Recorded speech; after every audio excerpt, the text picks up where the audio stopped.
This theory draws considerably from the learning theories, and the situated learning theory and community of practice was developed by Jean Love and Etienne Wenger, and the situated learning theory recognizes that there is no learning which is not situated, and emphasizes that the relational negotiated character of knowledge takes place when individuals get involved, and it is effective in learning communities like a community of practice.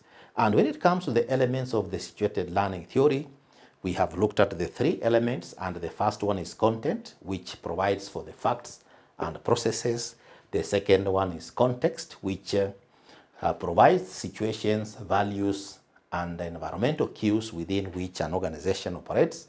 And thirdly, the third element is community, and this is the group where learning will take place. And when it comes to the diagrammatic representation of the situated learning theory, we have seen that where you have a novice, you may have experts within that particular context, and then you have the center. The experts interact with each other. The novice is supported by the experts from both sides, or as the case might be.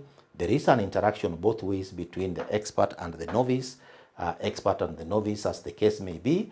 This could be a consultant, this could be a certified secretary or an accountant or a human resource person or a marketing manager interacting and supporting learning.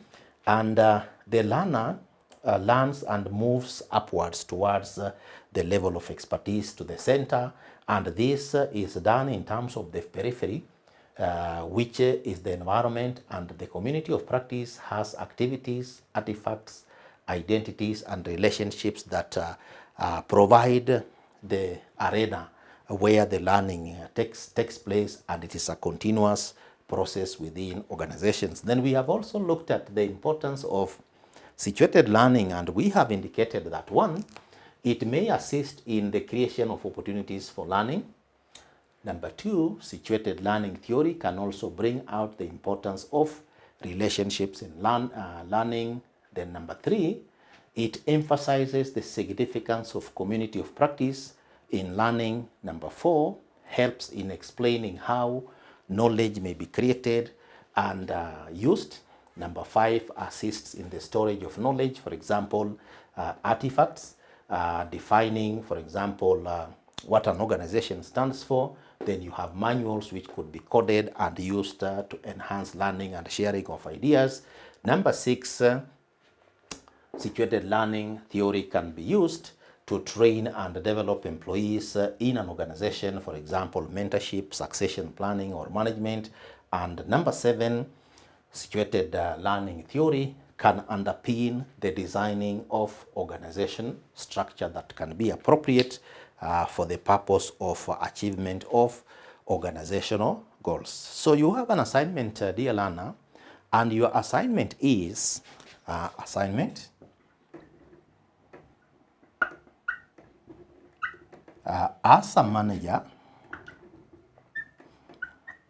manager, assess the ways through which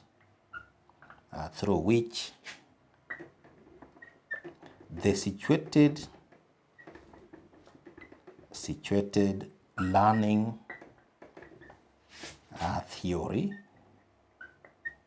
theory may be applied in your organization. So, dear learner, this is your assignment. As a manager, assess the ways through which the situated learning theory may be applied in your organization. We have come to the end of our lesson. Thank you.